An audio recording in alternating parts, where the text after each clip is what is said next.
बिस्मिल्लाहिर्रहमानिर्रहीम। उस खुदा का लाख शुक्र कि जिसने हमें आज़ाद फ़ज़ाओं में सांस लेने के लिए पाकिस्तान दिया। आज 23 मार्च है। आज मुल्क पाकिस्तान में यौम पाकिस्तान मनाया जा रहा है। क्यों मनाया जा रहा है? क्या हुआ था आज? किसने किया था? क्यों किया था? ना होता तो क्या होता? अर्ज करते हैं, सुनिए। 23 मार्च आज दास्ताने यौम पाकिस्तान। अब ये दास्ताने यौम पाकिस्तान क़याम पाकिस्तान से बहुत पहले की बात है, जब ना पाकिस्तान नामी कोई मुल्क था, ना भारत नामी कोई मुल्क था। ये ब्रिटिश इंडिया था। हम शुरू करते हैं 1885 से, यानी पाकिस्तान बनने से भी 60 साल पहले। पाकिस्तान बनने से 60 साल पहले ब्रिटिश इंडिया है। और इस इलाके की सबसे पुरानी और सबसे जो अहम जमात है, कुछ इस तरह के मंजर है। पुराना ब्रिटिश इंडिया है, बहुत पहले की बात है। इस इलाके की, इस खित्ते की जो सबसे अहम जमात है, इसका नाम है इंडियन नेशनल कांग्रेस। ये सबसे बड़ी जमात है। कहां बनी? मुंबई में बनी थी। क्यों बनी थी? कि भाई हम हिंदुस्तान के, ब्रिटिश इंडिया के लोगों की नुमाइंदगी करेंगे, उनके लिए लड़ेंगे, सब कुछ।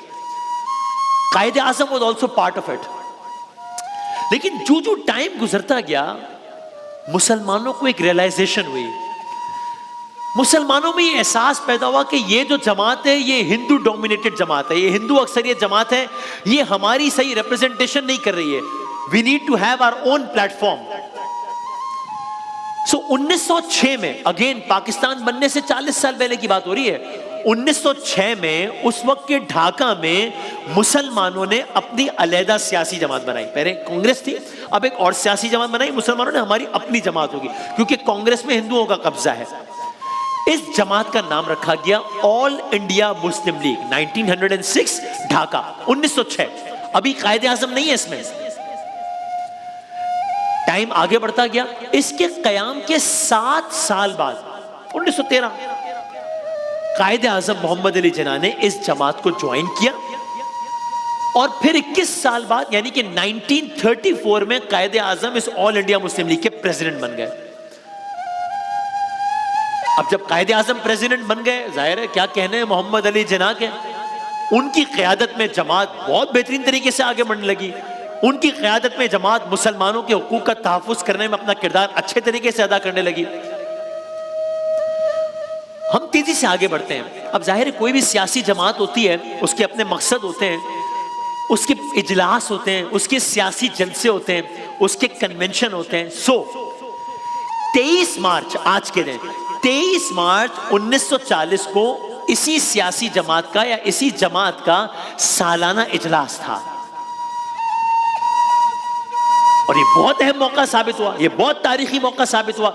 यानी ये एक सालाना इजलास नहीं था, ये एक रस्मी इजलास नहीं था, बल्कि पाकिस्तान की तारीख का संगे मील था। कहां था ये इजलास? लाहौर। किस जगह पे था? एक ग्राउंड में था, मिंटो पार्क कहते हैं उसे। ये वो ग्राउंड है जहां पर आज मीनार पाकिस्तान है। उस वक्त नहीं था, आज है। पाकिस्तान बनने के भी कई सालों बाद 1960 में इस जगह पर मीनार पाकिस्तान की तामीर का आगाज हुआ। 1968 में मीनार पाकिस्तान कंप्लीट हुआ। और मीनार पाकिस्तान इसीलिए बना, जो कि पाकिस्तान की शनाख्त है, कि जी एक तारीखी वाकया 23 मार्च 1940 को इस जगह पर मिंटो पार्क में हुआ था। उसकी निशानी के तौर पर मीनार पाकिस्तान बना। लेकिन 23 मार्च को ऐसा हुआ क्या था? यौम पाकिस्तान क्यों कहते हैं इसे? ऑल पाकिस्तान, ये जमात है ऑल इंडिया मुस्लिम लीग। और 23 मार्च 1940 लाहौर के मिंटो पार्क में जलसा है। अब आइए दास्तान यौम पाकिस्तान। अब मंजर क्या है? अब मंजर यह है कि 23 मार्च का दिन है, मौसम बहार की खुशगवार दोपहर है, लेकिन फजा में मामूल से ज्यादा गर्मी है, जोश है। मंजर क्या है? मुसलमानों का जम्मे गफीर है, लाखों मुसलमानों का जम्मे गफीर है। दूर दूर से मुसलमानों के काफले आ रहे हैं, जवान आ रहे हैं, बच्चे आ रहे हैं, नौजवान आ रहे हैं, माएँ बहनें बेटियां। क्यों भाई? मोहम्मद अली जिन्ना ने इजलास बुलाया है भाई। ऑल इंडिया मुस्लिम लीग का इजलास है भाई। मिंटो पार्क में एक बड़ा इजलास है।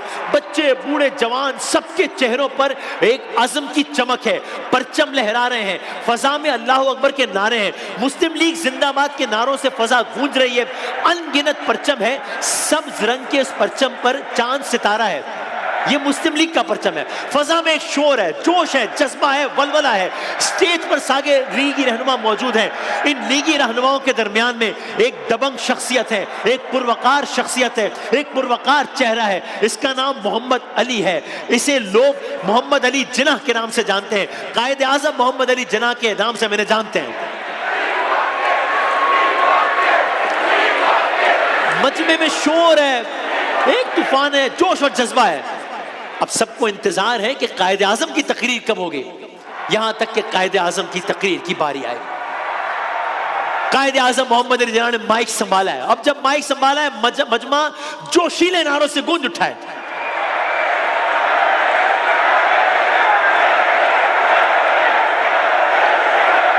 एक शोर है, एक मंजर है, लोग कायद की तकरीर के मुंतजिर हैं। यहां तक कि अब फजा में सुकूत है, खामोशी है, सब हमतन गोश है। वो तारीख साज लम्हा आ गया है। कायद आजम तकरीर शुरू कर रहे हैं, मजमा सुन रहा है, कायद बोल रहा है। अब कायद आजम ने क्या कहा, खुलासा पेश करते हैं। कायद, अब आप वो मंजर ज़हन में रखिए कि ब्रिटिश इंडिया है, हिंदू हैं, मुसलमान हैं, मसाइल हैं, सारे मुसलमान और अपना एक अलग प्लेटफॉर्म बना चुके हैं। अब कायद आजम ने तकरीर का आगाज किया, कहा हिंदू और मुसलमान दो अलग अलग अक़वाम हैं, दीन अलग, तारीख अलग, तहजीब अलग, तमद्दुन अलग, लिबास अलग, खुराक अलग, उसूल अलग, सब कुछ अलग है। हम दोनों, एहतराम अपनी जगह है, लेकिन दोनों एक कौम बनकर इकट्ठे नहीं रह सकते। ये राज काबिल कबूल नहीं है। We want the division of India into Hindustan and Pakistan because that is the only practical solution. बहुत मर्तबा दोहराया इस बात को कायद ने। हम मुतालबा करते हैं मुसलमानों को अलहदा रियासत दी जाए जहां वो अपनी अक्सरियत में हो और आजादी के साथ रह सके। अब कायदे आजम ने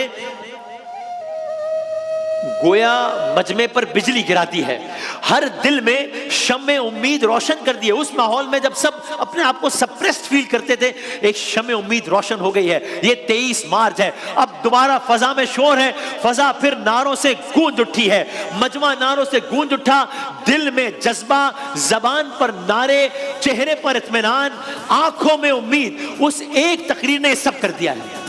अभी ये सब मंजर जारी था कि इस मंजरनामे को मजीद गरमाने के लिए उस वक्त के बंगाल के वजीर आला मौलवी A.K. फजलुल हक स्टेज पर आए हैं। अब जो होने वाला है ये बहुत तारीखी है। अब जो आपकी खिदमत में अर्ज करने लगे, इसके असरात आज तक महसूस किए जाते हैं। मौलवी A.K. फजलुल हक स्टेज पर क्यों आए हैं? करारदाद पेश करने के लिए आए हैं।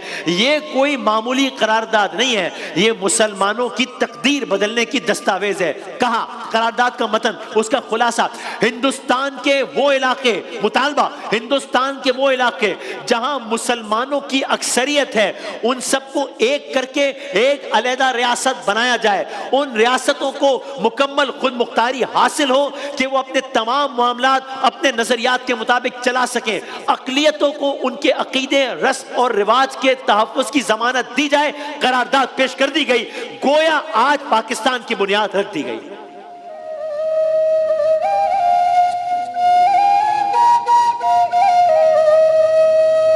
उस वक्त ये करारदाद लाहौर कहलाई, बाद में करारदाद पाकिस्तान कहलाई। इसका एक एक लफ्ज लोगों के दिलों में उतर गया, जज्बा बढ़ गया, हर शख्स आजादी लेने पर अड़ गया, आंखों में मुस्तकबिल का नक्शा उतर गया। इकबाल का 1930 में देखा गया ख्वाब आज 23 मार्च 1940 हकीकत की तरफ बढ़ गया। बस इसी करारदाद ने, आज का दिन हम क्यों इस तरह मनाते हैं? इसलिए कि इस करारदाद ने बर्रे सगीर के मुसलमानों को एक वाज़े मंजिल दे दी। अब तहरीक आजादी जो पहले से जारी थी वो एक कैटलिस्ट हो गया आज का जलसा, उसमें एक नई रूह फूंक दी। तहरीक आजादी नए मरहले में आज दाखिल हो गई। मुसलमान एक झंडे तले मुत्तहिद हो गए, कायद की क़यादत में सम मुतय्यन हो गई और फिर दुनिया ने देखा नामुमकिन मुमकिन हो गया। सिर्फ 7 साल बाद ख्वाब हकीकत बन गया।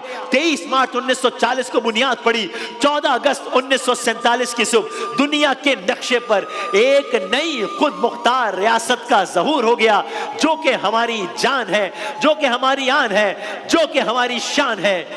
इसका नाम पाकिस्तान है।